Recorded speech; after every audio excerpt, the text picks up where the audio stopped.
It's Wednesday, June 28th, and this is now on HNN. Maui firefighters are working to contain a brush fire in Olowalu that has scorched 120 acres so far.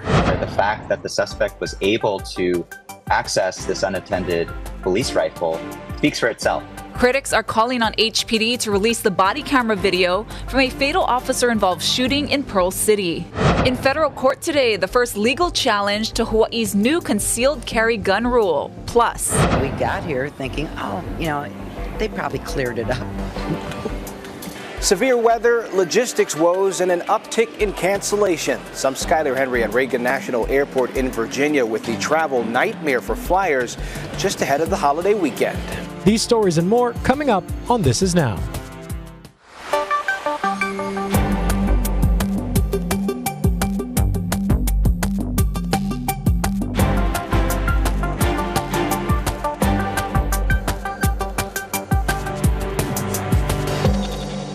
Good afternoon. Thanks for tuning in to This Is Now. We want to begin with the latest on that Maui brush fire that closed Honopi'ilani Highway yesterday. Crews are continuing to battle the flames in Olowalu. At last check, the Maui Fire Department said it was about 80% contained and about 120 acres have burned. Now, the area that is burning is Mauka of Olowalu General Store and encompasses both sides of Olowalu Stream. A large tree also caught on fire near Honopi'ilani Highway. Yeah, and as Dylan mentioned, the highway was closed in both directions yesterday between the Lahaina Bypass and Luavai Street for about 90 minutes because of heavy smoke and approaching flames. Now, fire crews are expected to remain on scene throughout the day today to continue securing the fire perimeter and extinguish hot spots. No evacuations are anticipated at this time, and the cause of the fire remains under investigation. And this is some video from what it looked like yesterday. Some low visibility for drivers right there. We are keeping a close eye on all of this, and we'll bring you the very latest on air and online. Turning to our other top story now, the ACLU of Hawaii issued a statement following the latest officer-involved shooting when a man was shot and killed by police in Manana. Now, it calls for more transparency from the department and for HPD to drastically change how it handles similar incidents. Casey Lund has more.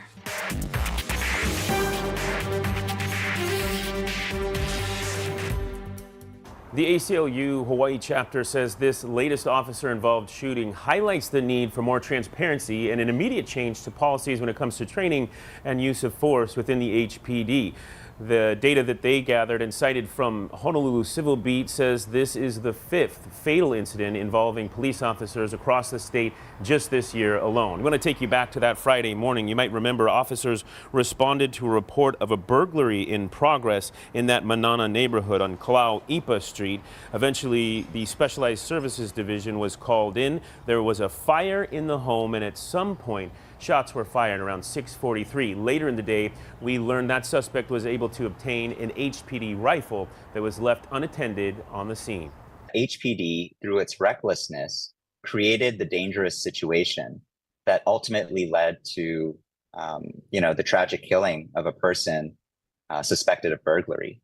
And here, the fact that the suspect was able to access this unattended police rifle speaks for itself, because only the recklessness of the police officers involved could have enabled this person to obtain the weapon that appears to have later justified shooting and killing him.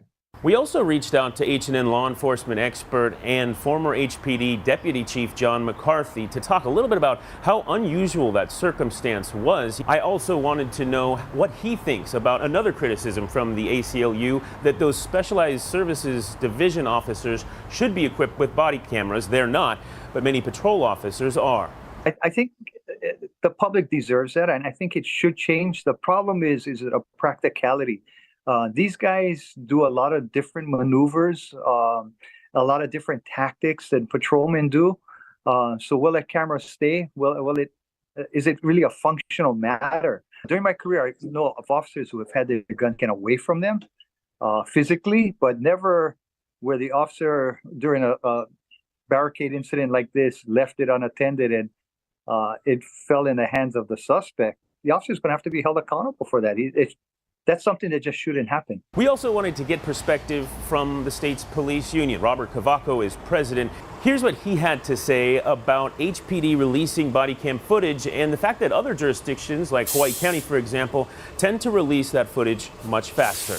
We do know that it does take resources with the detail that is responsible for releasing the body cam footage. So the footage has to be looked at on what portions that might need to be redacted for privacy concerns.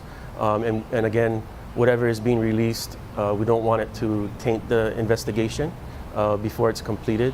So all of those circumstances need to be looked at. This is still a developing story. We don't know the name of that suspect that was killed on Friday morning. Of course, we'll continue to keep you updated, and you can read that full statement from the ACLU of Hawaii on our website at hawaiinewsnow.com. Reporting at HPD headquarters, I'm Casey Lund. For now, we'll send things back to you.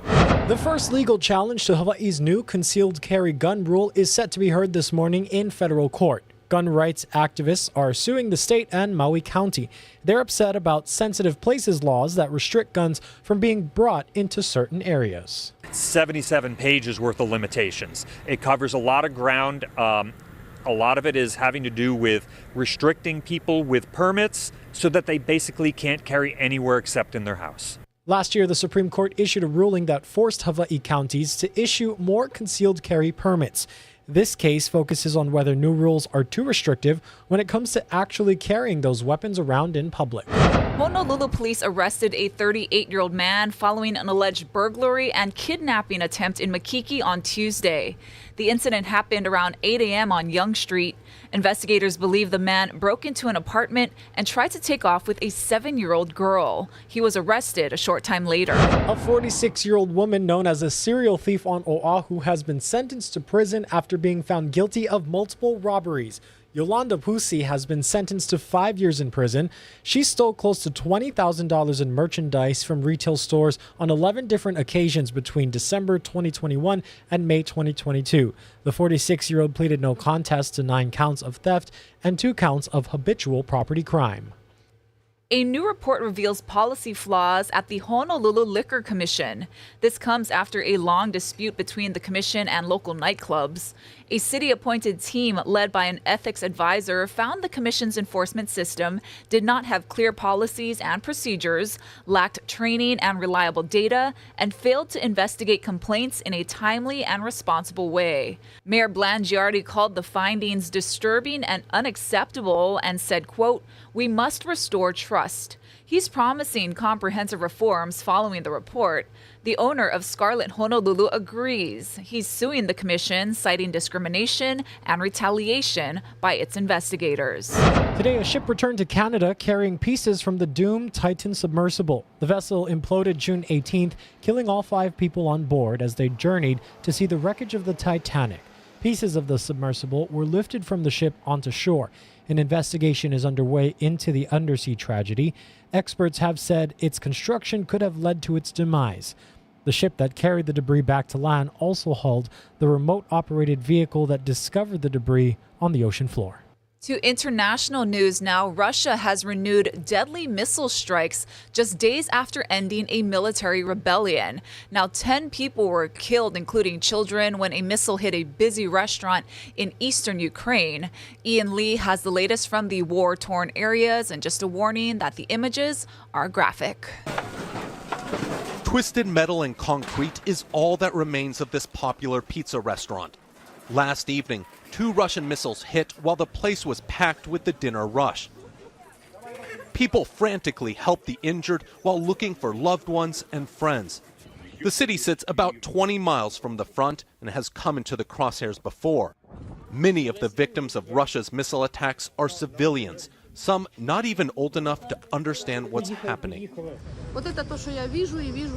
Everything has been blown up, this witness says. I see destruction everywhere. It's fear, horror.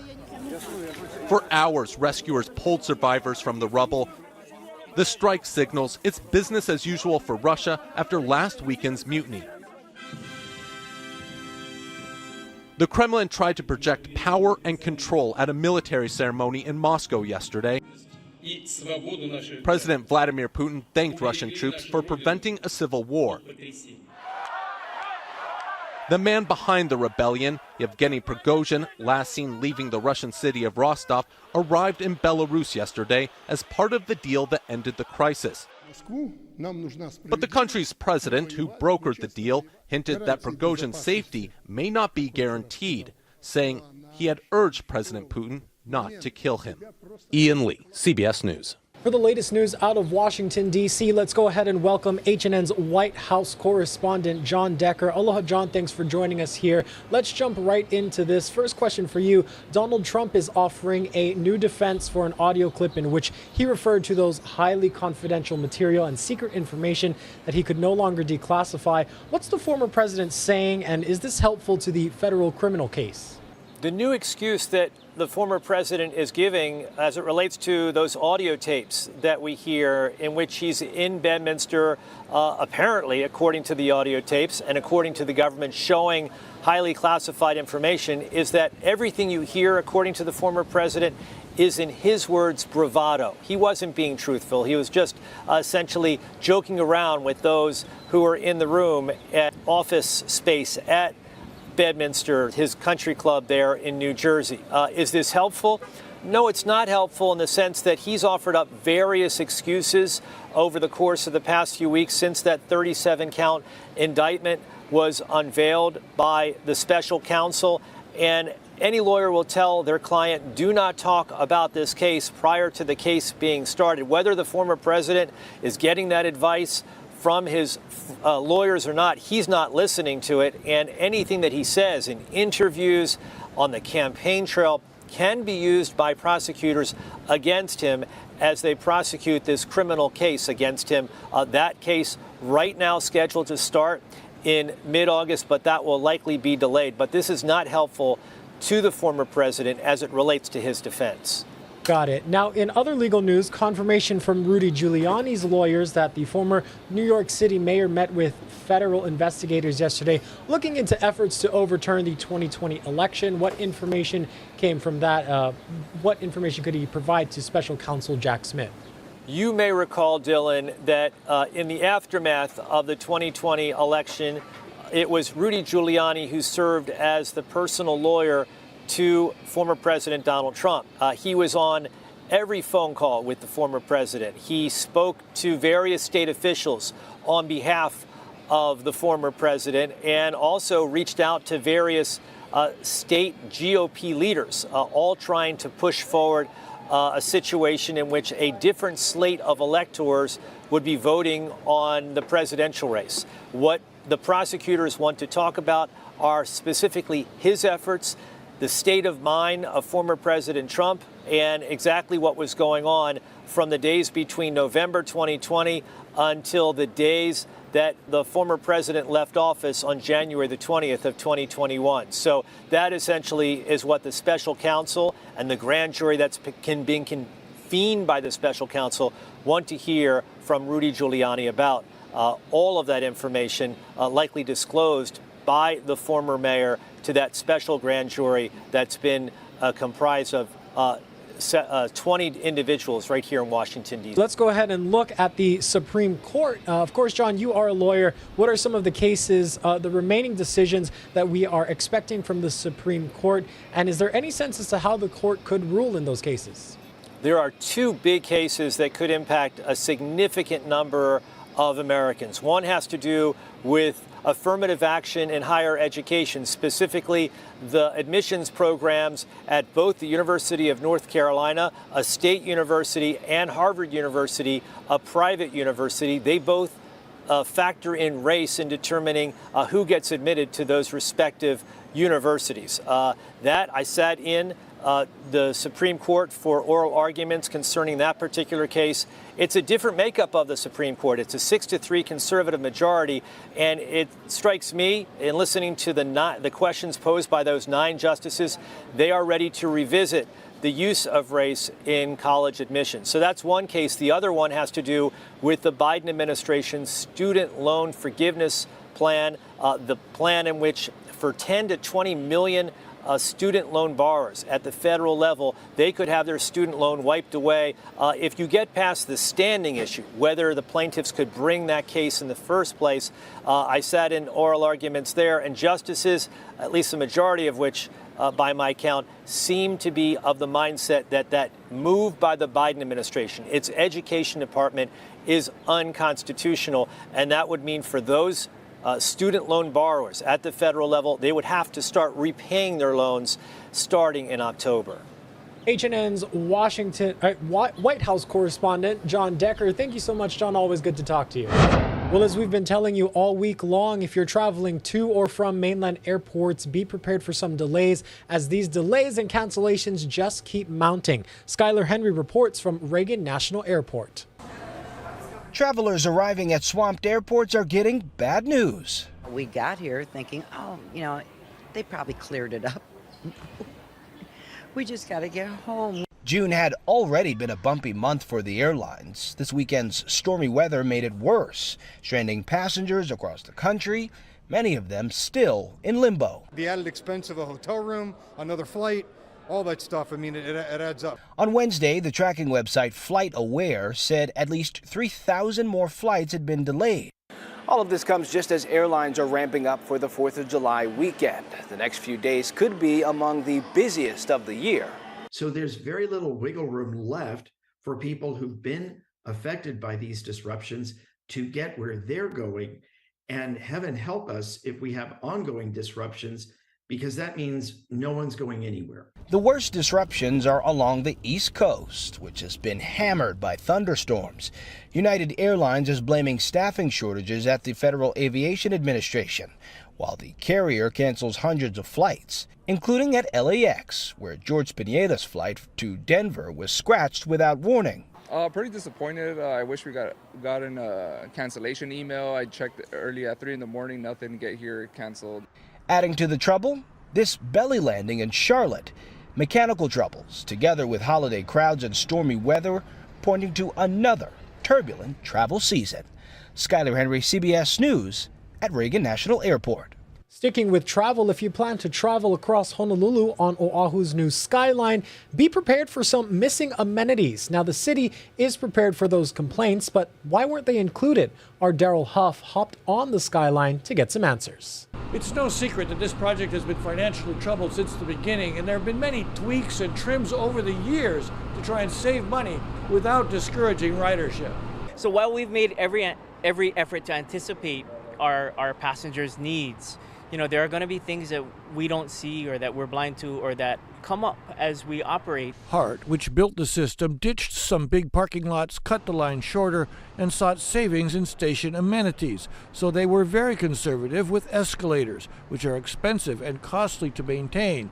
Most stations have just one escalator serving each of 2 platforms, which means most riders must navigate fairly steep stairways. So you're probably rushing down the stairs. There's probably going to be a lot of people. Sounds like that could cause an accident, be inconvenient.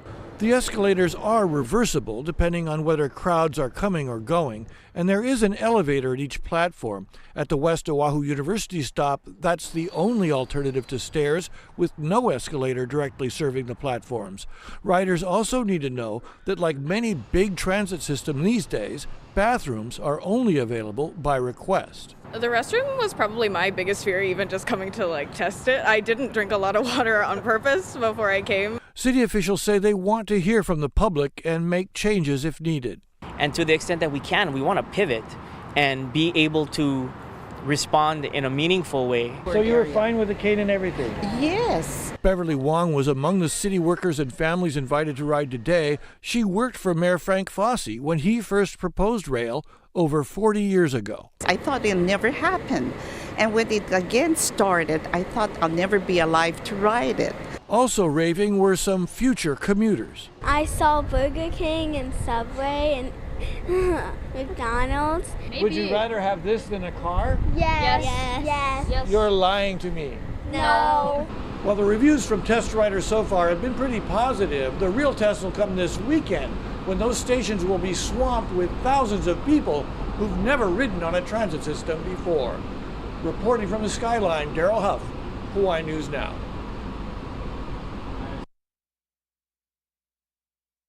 go ahead and give you one more live look outside. This is at LAX. As you can see, there's a lot of traffic there going on right now. As we know, airports across the nation are kind of not a great place to be right now. We'll put it at that. Yep, gonna be busy. Yes, for sure. Let's go ahead and give you a look at your island weather with Guy Hagi.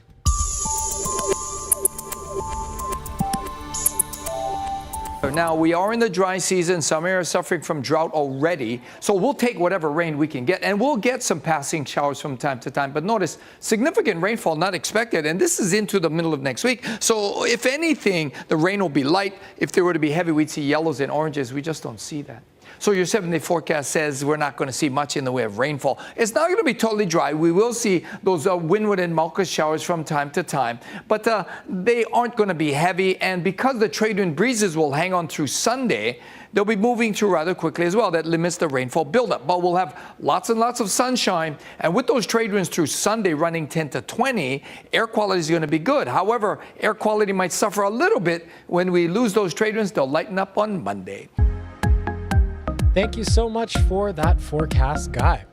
Let's go ahead and give you some good news now. There's a racetrack in Washington State known for a variety of unusual events. Jeannie Mose takes us to the first so-called grandparents race at Emerald Downs. Off and running. If you think thoroughbreds are all that run at Emerald Downs Racetrack in Washington State, hold your horses. And they're off in the Grandparents Derby. Oh, we had a spill, another spill. 2 spills in a 40-yard dash? Ain't that grand. Parents, about 25 of them competed. The winner was Steve Butler, who said he hadn't been in a race in 50 years since he played high school football. The Grandparents Derby joins other wacky races. And babies away. Ranging from the Diaper Derby. Corgis away. To the Corgi Derby that Emerald Downs is known for. Wieners away. Slinky off nicely. Slinky romps to victory. There are no real prizes except for trophies, and an empty trophy can leave a winning wiener looking for a treat. Slinky says, "What's up with giving me an empty bowl?" Are you guys looking forward to the finals? We're looking forward to a lot of beer afterwards. But Emerald Downs' most popular oddball race, and they're off, is the T-Rex Derby. As many as 150 competitors have dressed up in inflatable T-Rex costumes. Dino Sexy Rexy, Dino Sexy Rexy. Even while displaying some fancy footwork, most of the dinosaurs managed to stay on their feet, but the grandparents, not so much. The 2 guys who face planted exploded out of the gate, then imploded on the track. No one was hurt. No one went extinct. Jeannie Mose, CNN. What New York. a fun story. Oh my gosh. I picked that story because my grandparents watch This Is Now every day. Grandma and Grandpa, I better see you in that race. Oh boy. Make sure they have the proper footwear. A lot of those grandparents didn't. That's why. Scary. One last story to tell you about. Some animals at the London Zoo are cooling off from the summer heat with frozen treats. How cute. Gorillas, lemurs, and squirrel monkeys were treated to refreshing rainbow-colored ices in celebration of Pride Month. So the goodies included pea, sweet corn, and beetroot popsicles, fruit-flavored frozen treats, and green cabbage ice lollipops. Look at how cute those are. You know, it is getting hotter and hotter as we go towards summer, so I might need an icy myself after this. Oh, look how cute that is. Oh, we want to thank you all so much for joining us here on This Is Now. Tune in at 4 o'clock when Ashley is back, first at 4. Aloha.